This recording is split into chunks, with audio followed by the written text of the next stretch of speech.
Hi YouTube, Sister Scaleback, Kathy, coming in for my week 35 gastric bypass RNY update.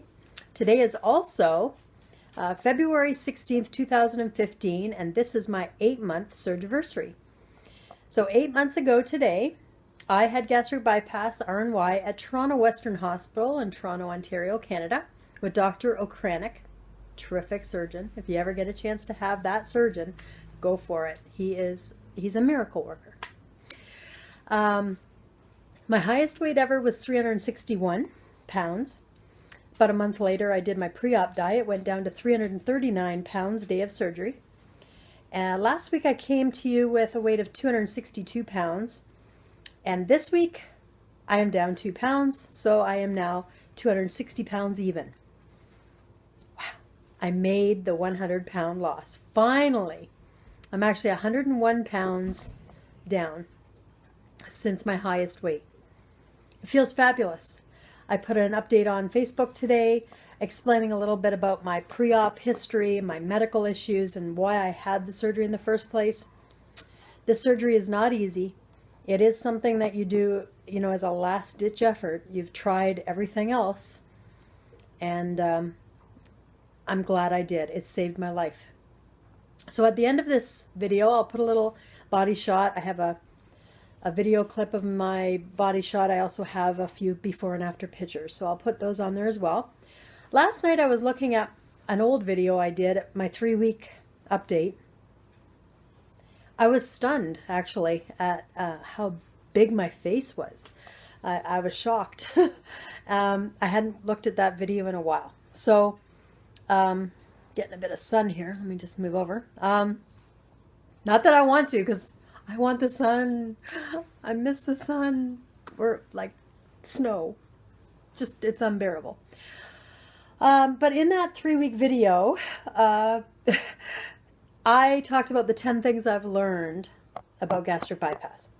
And I'm 8 months out now, so my 10 things I've learned has somewhat changed. Not all of it, but somewhat. And I thought maybe I would redo that line of thinking. So I've wrote down a few notes here. Don't mind me if I keep looking over here at them. Notice that I have my iPhone the right way, Frenchie. Isn't that great? Frenchie in the USA, Frenchie girl in the USA, she's about to have her surgery. She's on her pre-op diet. I think she has a few days left. And then it's your turn on the loser's bench. I am so looking forward to seeing your update right after surgery. So with that in mind, here are 10 things that I've learned about weight loss surgery as an 8-month post-op. Number 1, trust the process. Sounds simple, but honestly, I've seen so many people, and even I did it, at 3 and 4 weeks post-op, complaining and whining and, terrified that it's not working for them. I did it. I know. Honestly, it does work, but the first few weeks, your body's in shock, and you are just going to be swollen, and your body's going to try and figure out what you did, and it doesn't happen in the first 3 or 4 weeks. You might lose a few. You might gain a few. I gained in my 2nd week. I stalled in my 3rd week. So don't be discouraged when that happens, although I know it's easier said than done. But honestly, it happens to so many people. It's just a given.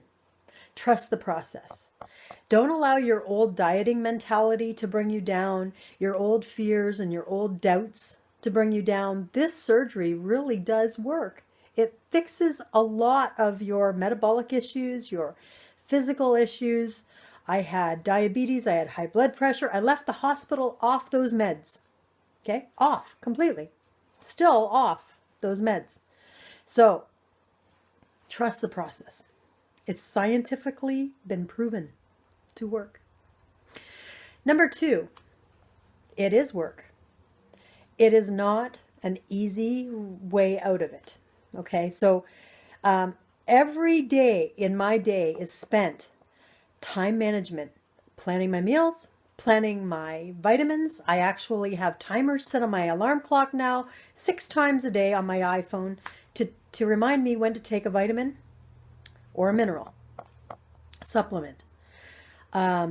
when to drink 30 minutes after I eat. I mean, there's so many time management skills needed in a day, not to mention the planning it takes to do your grocery shopping, figuring out what you need to last for a week or two, whatever your pay period is, and how much protein, how much vegetable, what little carb that you should have, and so on and so on.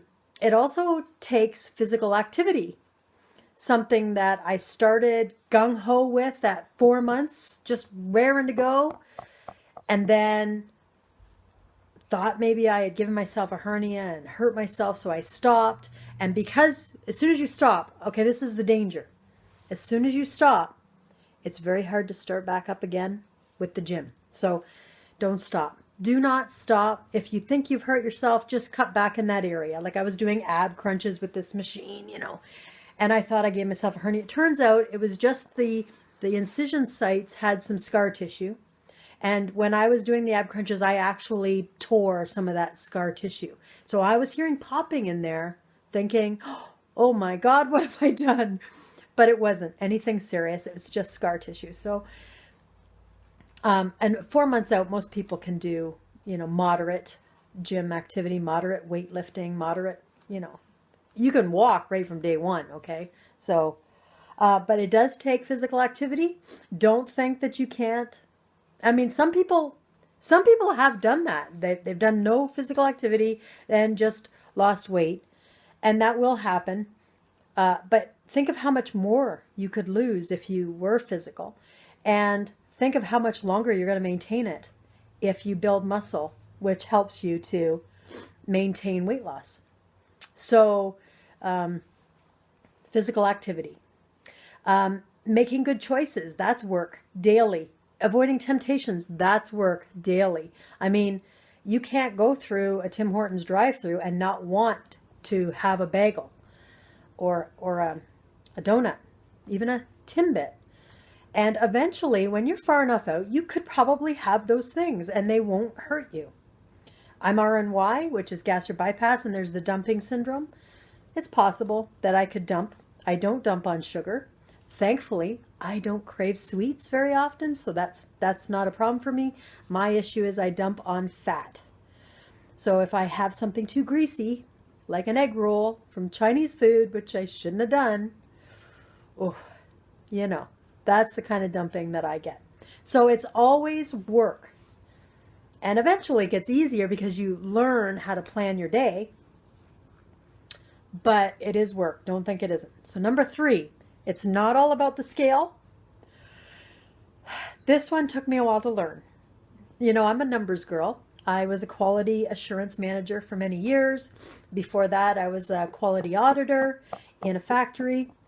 So I went for mechanical engineering. I mean, I am all about the numbers, okay?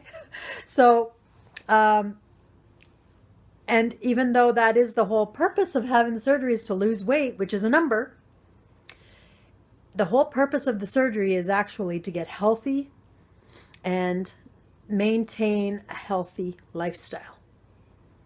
So we're going to get rid of all that excess poundage, that extra fat, and then we're going to carry on for the rest of our lives having a wonderful quality of life.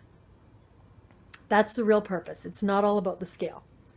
And there are other things that can measure your success. NSVs or non-scale victories, the amount of inches you've lost. I've lost a lot of inches. I can't even remember how many, but a lot. Clothing sizes, you lose clothing sizes. Sometimes you skip a size. And doing things that you couldn't do before. So those are all things to remember, that it's not always about the scale. Doing things with your kids, doing things with your husband, wife, whatever the case may be. All those things are most important in life than just a number on a scale. Number 4, haters are gonna hate. This is what I've learned. So everyone is on their own journey, and you can't please everyone. And for a long time, I tried.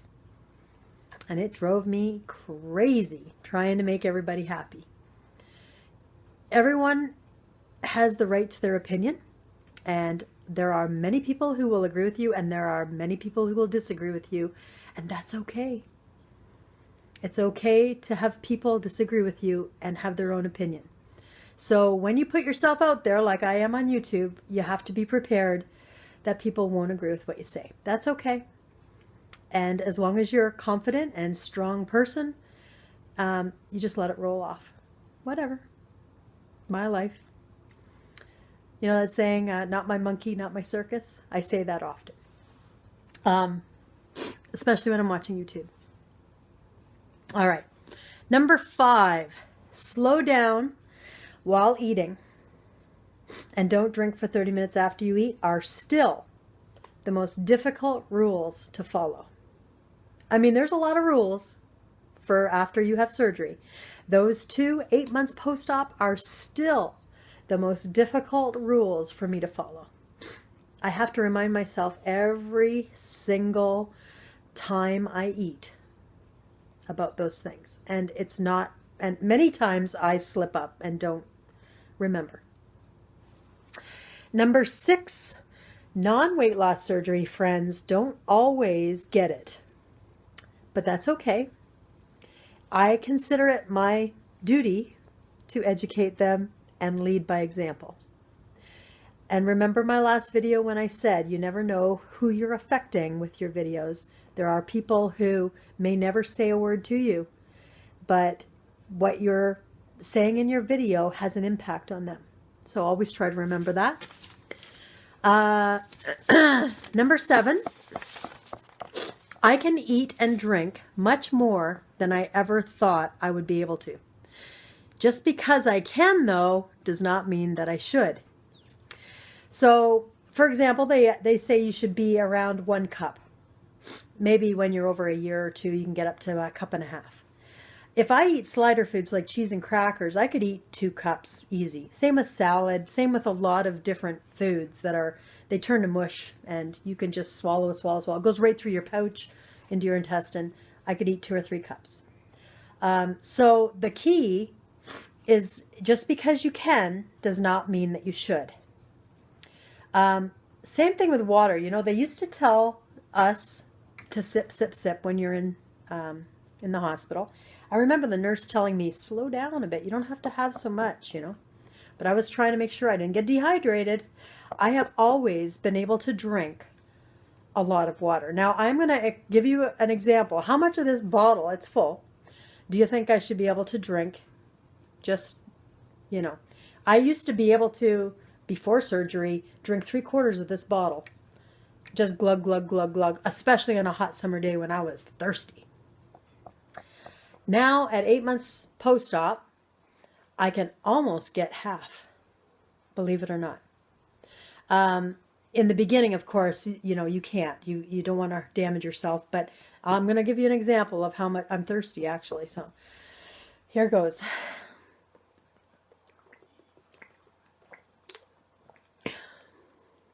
That's 1/4. I could have kept going, though, but I didn't. So that's a lot more than I expected to be able to drink at 8 months. So it's not really as bad if you're pre-op watching this. You know, I don't want to have any more at the moment, but, you know, probably because I'm having my coffee. Oh, isn't he gorgeous? Let me just have some coffee. Wash that water down. I do count my coffee as water, by the way, because this is a cup of water. It does not dehydrate you unless you're not used to it. If you're used to drinking coffee, the dehydration effect wears off. Verified by 2 doctors that I spoke to, okay? So I count it as water. Now, so just because you can does not mean that you should when it comes to how much you eat. Number 8, fiber is your friend. That's all I've got to say about that. The rest would be just TMI, but I'm telling you, fiber. And number 9, it is a marathon, not a race. The finish line is wherever you put it. I look at this surgery like a season of NASCAR. I'm a NASCAR fan. Yes, I am. Most sports start slow and build up to a big finale. The final big game, like the Super Bowl, the Stanley Cup, the World Series. But in NASCAR, the biggest race of the year is the first race of the season, the Daytona 500, which is coming up soon. The rest of the season of NASCAR then trails on after that big race. So our surgery is like that big event, the Daytona 500. Fast losing period for the first 500 laps, or in our case, the first year. And then the rest of the NASCAR season becomes more of a steady progression of earning points to get to your goal. So weight loss surgery points become a blur of statistics and numbers, but the effects of that first big event, the Daytona 500, lasts all season, building on it until you finally get to your goal. Sometimes, mind if I read here, sometimes it's not about just being in the lead, it's about just staying in the race. And that is very important to remember. You are in the race, and as long as you're in the race, you're building your points toward that final result. And in the end, we all get paid. So that was number 9. And number 10, life is good. Be grateful and love your life. I found that if I am grateful every morning and I thank God every day for what I have and focus on that instead of what I don't have, I sort of attract more positivity into my life. Whereas if you focus on what you don't have, you get more of it. So be grateful, love your life, enjoy your new body with all its imperfections. Hair loss, sagging skin, wrinkles, bulges, jiggles. Wear it like battle armor. And be proud that you had the courage to fight the good fight. That's my 8-month post-op. I'll add a little bit of a body shot here at the end. I hope you all have a great week. Thanks so much for watching, everybody. See you later. Bye. Hi, guys. Time for a body shot. This is 8 months post-op RNY, and I'm down to 101 pounds. So let's show you what I look like. See if I'm back far enough. So this is me from the side. Lift the loose shirt up a bit so we can see the back. I lost a lot right here. Side, back to the front. 101 down, 60 more to go. Feeling good.